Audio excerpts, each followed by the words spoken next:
Hi, welcome back to Lakeside Quilt Making Arts. My name is Dawn and I'm at the lake. That's why you see the nickname for this channel as Dawn at the Lake.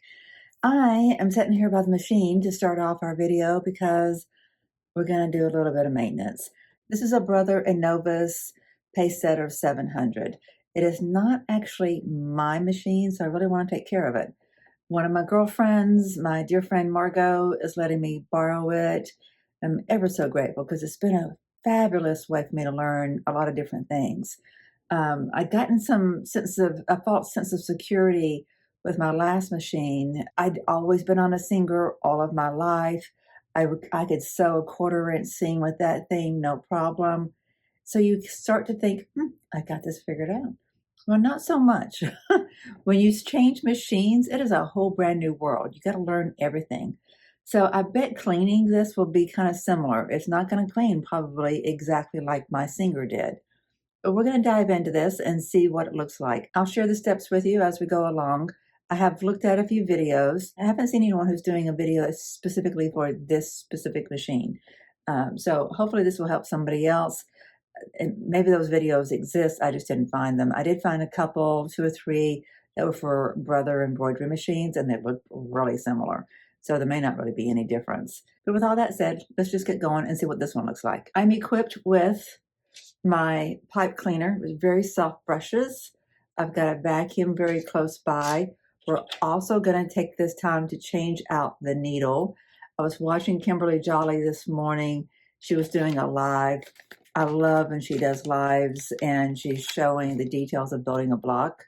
It's just interesting to see how someone else's brain is processing the construction of the blocks. And of course, you know, she's got gobs of experience and that kind of thing. And, you know, but like everything else, she is an expert at doing it how she needs it for how her brain works and how her machine works and how her life works.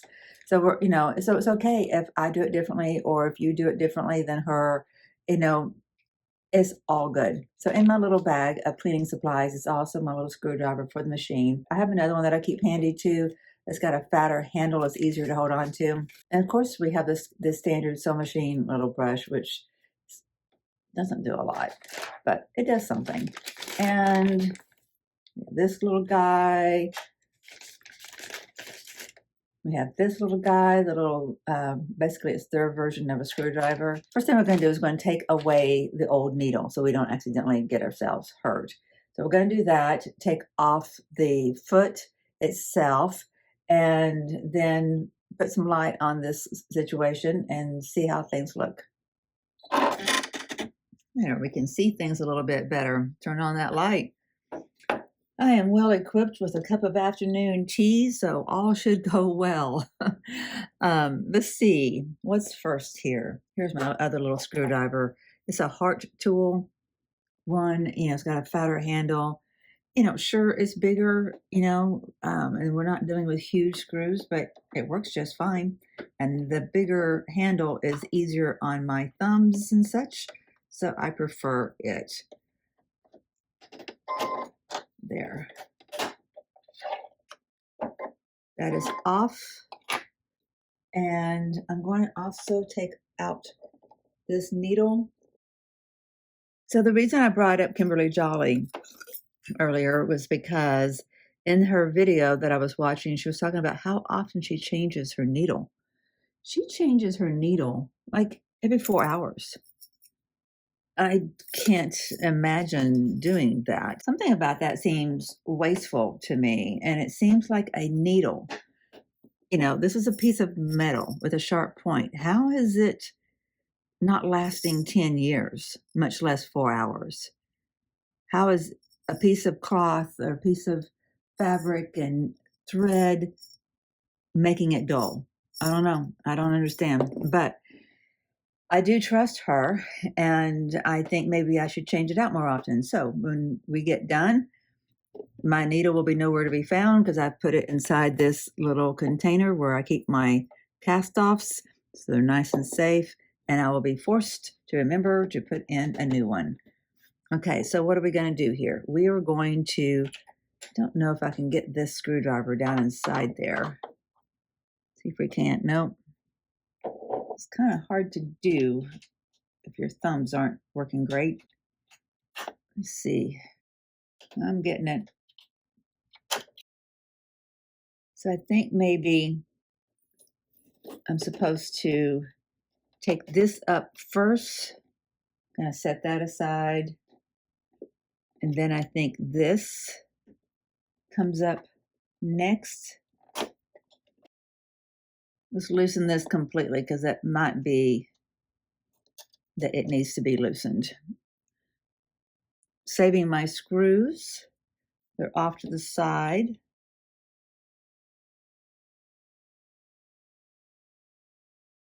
Okay, that took a little bit of forever, but I did wiggle it free. This is supposed to slide right out. I may need to watch a video. I don't want to force anything.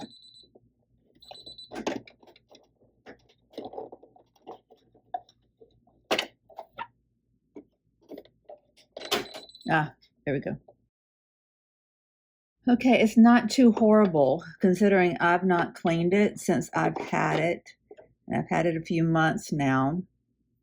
May have gotten it in March. Oh, look, it comes with a brush attached down there. I don't think that's for us to use. I think it's part of the cleaning, self-cleaning mechanism. That's interesting. Okay, this all looks not too bad. I don't see anything in here that really has to be cleaned. I will wipe it down before I put it back on. I'm putting all of my parts all in one spot. I'm going to take my bobbin out. Interesting.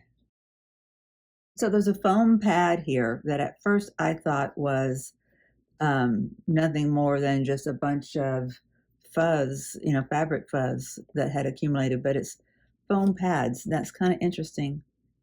Okay, this does not look too bad. I'm really pleased. But like I said, this is not mine, so I want to really respect it even more than if it was mine. I'm going to get a close-up for you. Okay, you can see the status of things. It's not too bad. There's fuzz everywhere. There's fuzz inside those feed dogs. That needs to come up. So I'm going to vacuum everything inside there first. I'm going to go get my vacuum cleaner with a little narrow attachment and do that. Notice that the machine says attach a needle plate cover.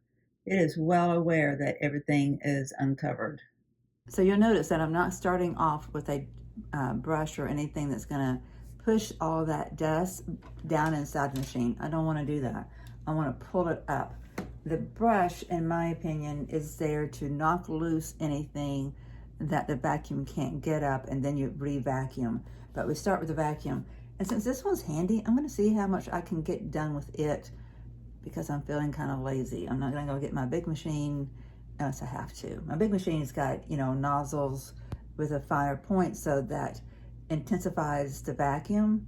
It wouldn't hurt to have a smaller vacuum that has kind of the really small attachments that you get for keyboards and things like that. Anyway, we're going to see how this goes.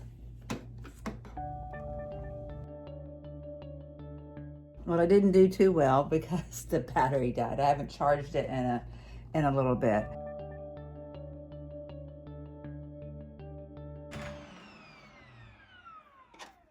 Okay, that did not work magic. Really, I don't think it moved anything, so I do need to break it loose with my brush.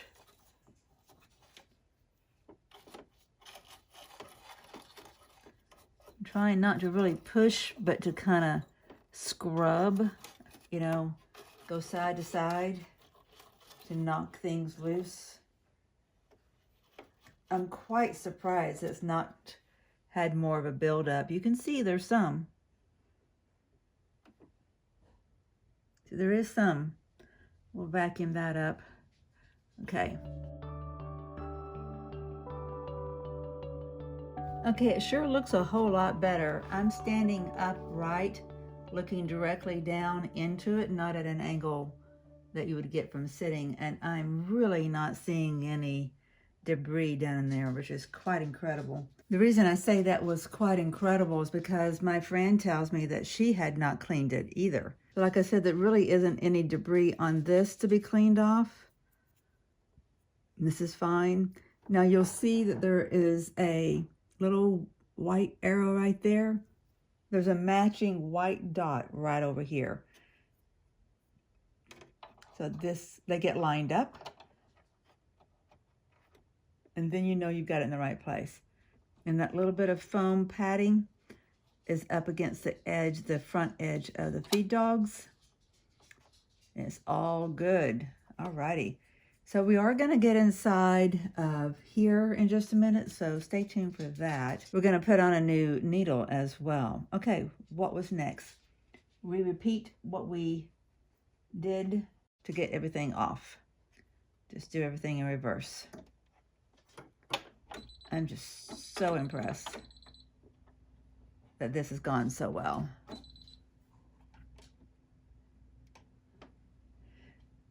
To be fair to my friend, she had not owned it for very long and had only made a set of curtains with it, which is why she felt comfortable offering, loaning it to me, and it's why I felt comfortable borrowing it too, because she just wasn't using it. She bought it for a special thing, bought it from one of her friends, one of her neighbors, I believe, and it just wasn't getting a lot of use.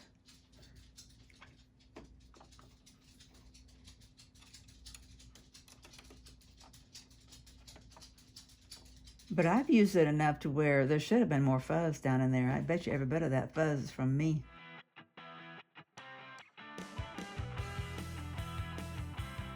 These little tools are just hard for me to use. There we go. They really need a regular screwdriver that's got a right angle on it. I need to look for one of those. I'm sure they exist. Okay, so that's good. This is good. That snaps right into place. Put our bobbin back in. Okay. That will go there. There. That's all good. All right, we're gonna put a needle in. And also, I was hearing Kimberly talk about how she uses a 90 in her machine because she does so much paper work, paper piecing and that kind of thing, foundation paper piecing. And also she uses her paper for making her half square triangles and things like that. But that normally most people would typically use an 80, she said. I think that's what she said.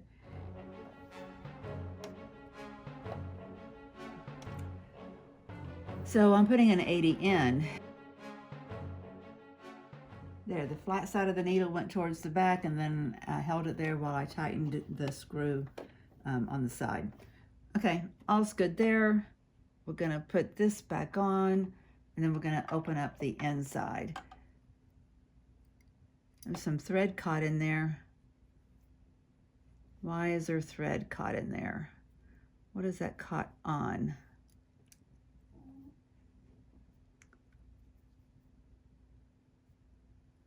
Okay, let's just put this back on.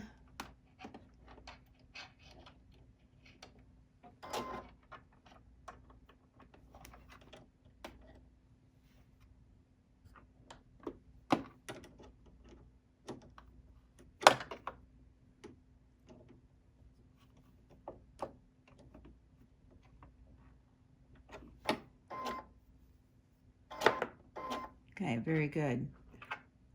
All right, just gonna leave the foot off for now for a little bit, and we're gonna dig inside here.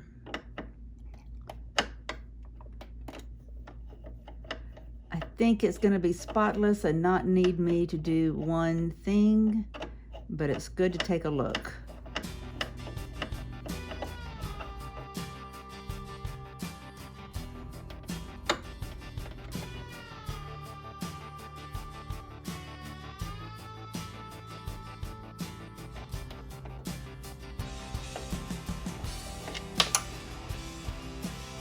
interesting the kind of screw that was. It's got a double washer, one of those split ring washers and then a regular washer.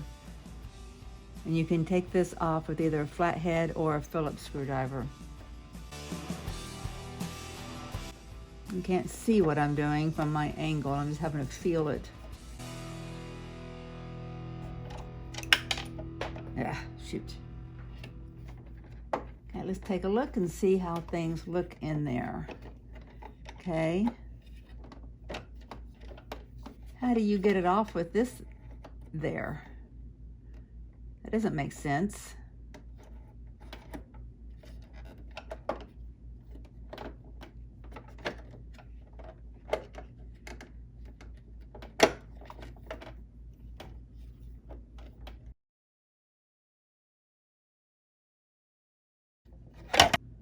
Okay, I'm going to run the handle on the right hand side to see if anything looks like it might need to be oiled, to see if everything's moving correctly.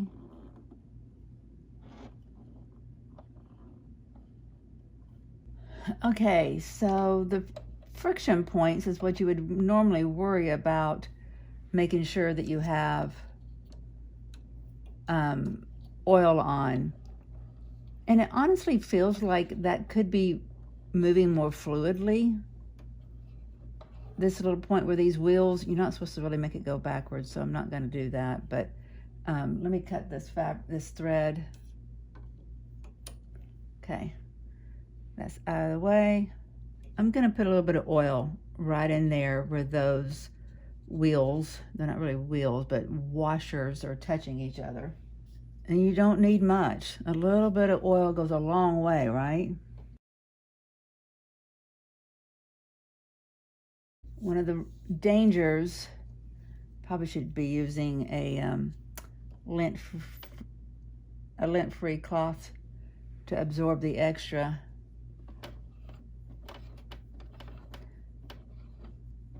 Moving it to distribute that oil.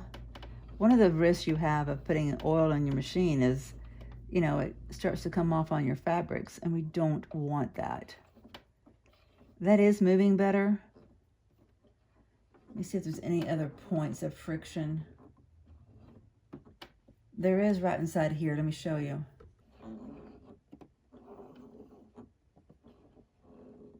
So I'm going to put a little bit of oil right down inside there. Oh, that's much nicer. Now that's where I really need to be careful that there's not any oil coming down, and that if there is, I'm catching it. Any excess needs to get dried up before it gets up on your fabric, falls down onto your fabric.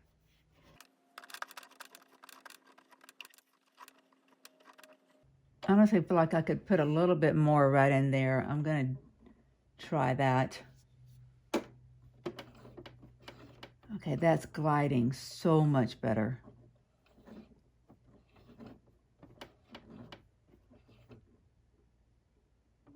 And I didn't really squeeze at all, just whatever came out by holding it upside down or whatever was on the tip of the dispenser.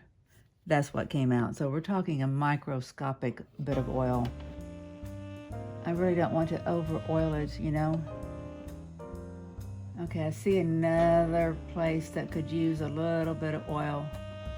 See if I can get you in here to see that too. So I'm going to drop a little bit of oil right down inside there. Right down inside where that rod is coming out is going to get a drop of oil. Distribute it. That feels better as well. You can tell each time. And then as that rod goes up and down and it distributes that oil down inside the cavity, that's going to make a difference. I can't get good video while I do this because the camera just jostles around. But I can tell you what's going on is that rod is just going up and down. Of course, that's bringing the needle up and down. That's going to help the needle to just work better. points of contact over here have oil. Everything that's a moving part that I can see. Yeah, I think that's good. That's all I want to mess with. That's all I feel qualified to make a decision on. All right, so I'm going to close up my oil so it stays lint-free. I'm going to set it on top of something to absorb any oil that may fall off on it, may roll down on it, and call it good. I think we've helped this machine. All right, now to get it back on, especially so that this, especially so that our automatic threader goes back where it should. That's a key thing for us to be able to do properly. Yeah, it looks like this threader catches on here. It does. It will catch right there. That's what it catches on.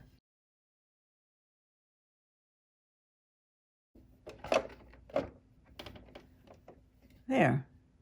I thought that was going to be finicky there for a minute, but it was fine.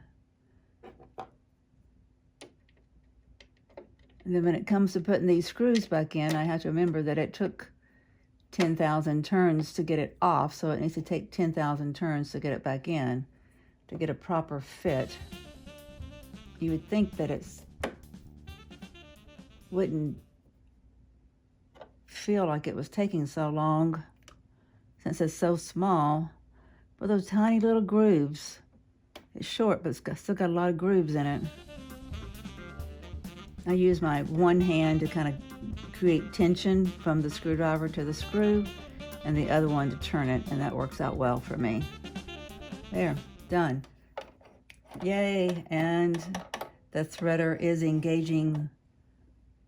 I'll show you that. Let me back you up. You can see that the automatic threader is engaging. Okay, why don't we make sure it all works? Got our foot on.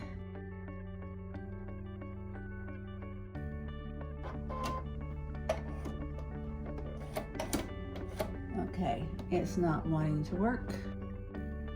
Let's see what we needed to do.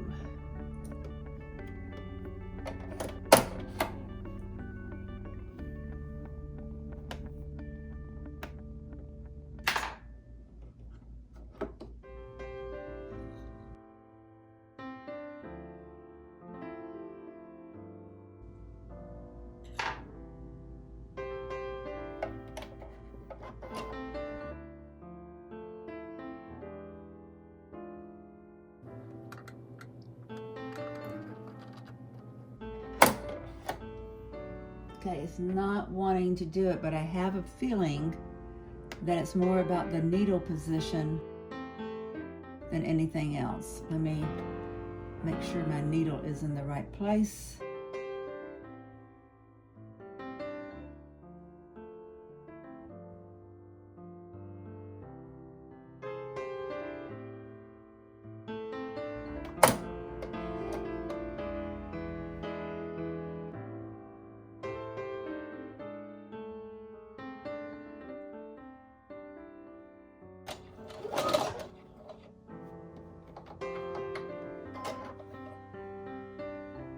Okay, that's looking better.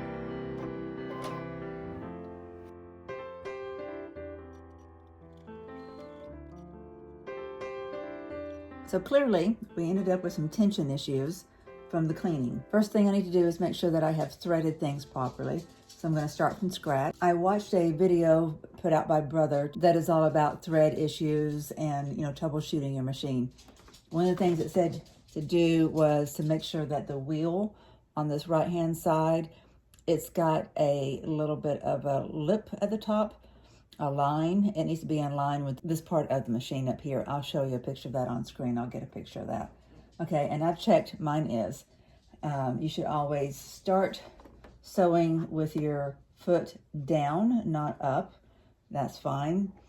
You should start threading with your needle all the way up, and especially if you're using the automatic threader, which, you know, I was trying to use, but something's gotten out of alignment there, which I need to address. So we're going to start all over with our threading of the bobbin and of the top part, the needle. Going to do everything all over again, adjust our tension. Just for good measure, we're going to redo the bobbin as well. Okay, I did get my tension worked out properly. I think the problem just was that my needle was not threaded properly.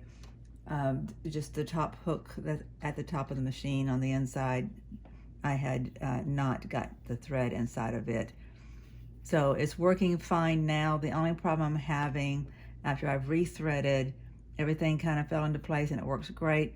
And the only problem that I'm having is my automatic threader is not lining up properly. So I need to go and watch some videos and see how to troubleshoot that. Okay, so what I have learned now is that maybe it is my needle that is causing the poor alignment issues.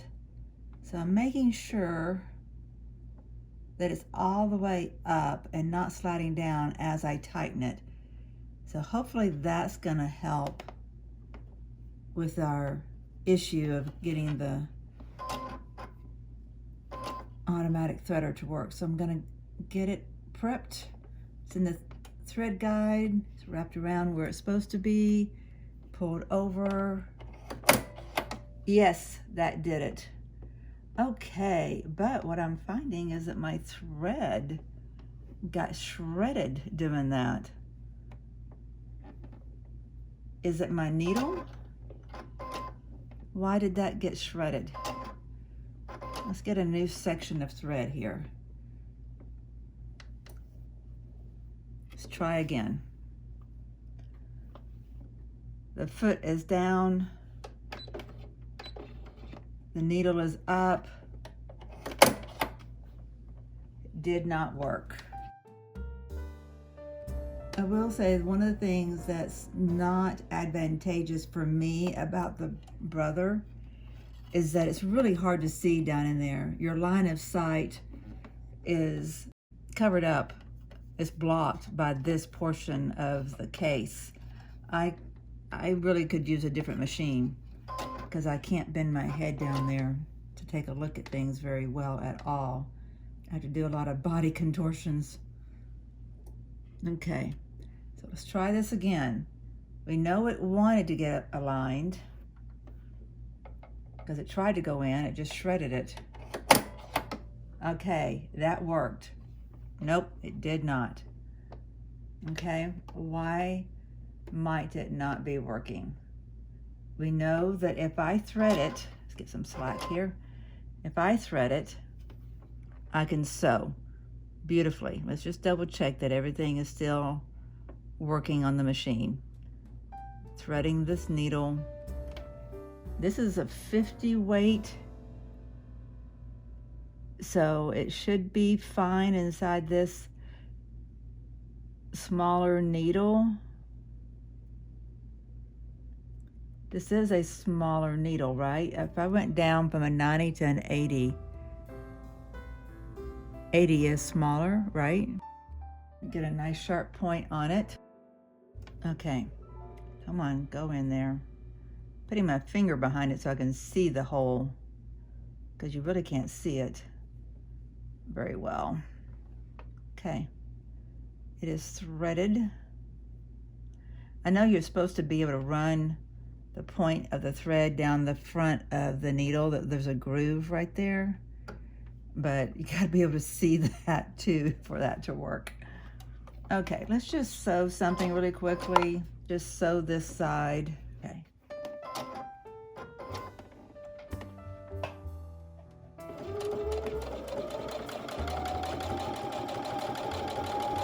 It's sewing beautifully, no problem. Cut it. Okay, pull our piece out. Tension is all good. Just I've unthreaded it. Let's try to thread it again. Put it through the needle guide. That's not working, so I'm just gonna try to watch it in slow motion and see how it's lining up. I wonder if I put the bigger needle in, if it's gonna make a difference. Let's try that. Nothing that we did by cleaning the machine is at fault here. This lever is working, the tension is fine, it's sewing fine. It's got to do with this needle, something about the simplest of things that we did. So this, I believe, is the same size that I just took out of there. This is a universal point 90, which is a 14, which, where did I just put that needle? Yeah, the 90 is bigger. You can feel the difference. Maybe that threader is not good for a smaller needle. Maybe that's all that's at play. So that's something I should Google. Do a YouTube search on. Getting my needle all the way up in there. Tightening it up good.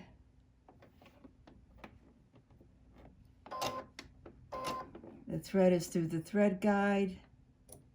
Wrap it around, get it in position. It threads it. That's the problem. This needle, this smaller needle, was too small for the automatic threader, I guess. That doesn't seem like this should be too small for it. Does it?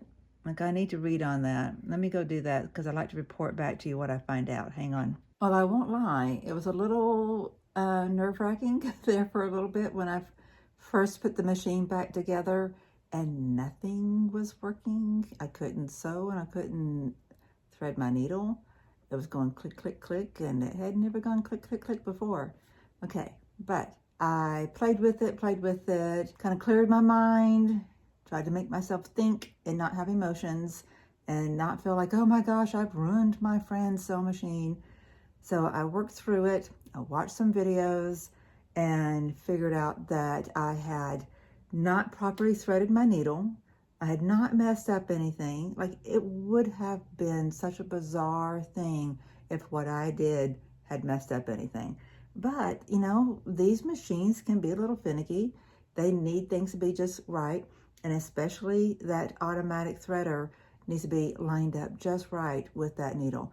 So that's where there were some little nuances that needed to be tweaked.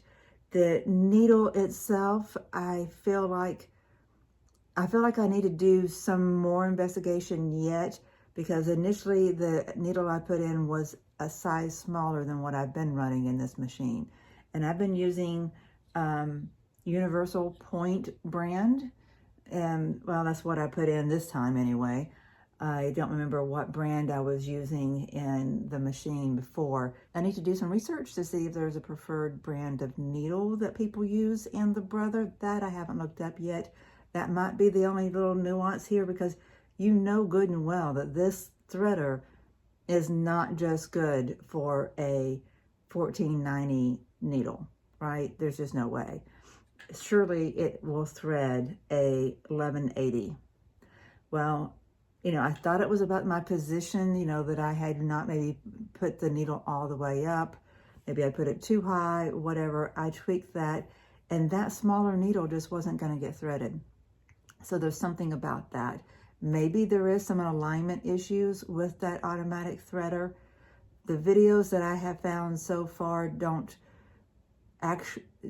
accurately describe this particular threader. So I don't feel comfortable touching any of that and trying to tweak any of it, because it does thread the 1490. So I'm not going to mess with that. I will change out needles, you know, the brands. The next brand that I buy will be different than these, and see if that makes any difference.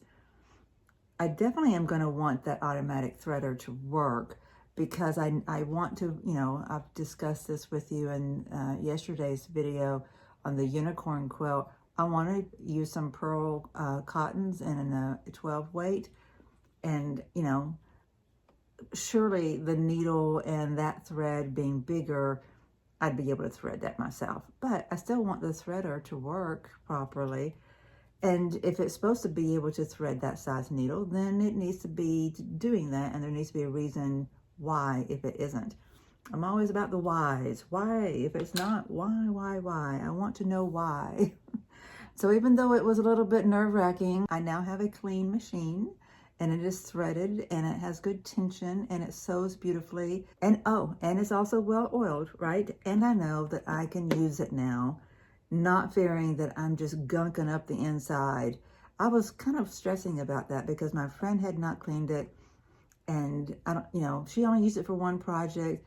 I don't know if the original owner had ever used it, but when you're doing as much sewing as I've been doing, it could have been really gunky inside there. But if you remember that Singer, when I cleaned it, and I think that may have been, gosh, first of this year, so maybe a full year of use before it got cleaned. So, you know, that's kind of reasonable that it would get messy. But I also think that those little foam pads on the back of this bobbin case, that might help to keep some of that, some of the fibers from getting down inside there and creating a lot of dust. Well, I feel good about things. I've got a clean machine and it's not broken. Hallelujah. Even though this was getting stressful, I knew that if I had a real problem that I couldn't figure out, I knew I could toss the questions to you and there'd be somebody out there who could help me. But we're all good. My friend's machine is not ruined. It is clean and ready to go. And I will be tomorrow too. After I get a good night's rest, I got 2 or 3 days of being in the studio. So you can expect some more videos coming out. And I don't currently, for the next week or two, have a lot of distractions. So maybe I can make some progress. I'm hoping so. I kind of want to make a progress on a lot of things. That's the only problem. But we'll see what we can do. One step at a time, we're going to move that needle. Have a great day. We'll see you in the next video.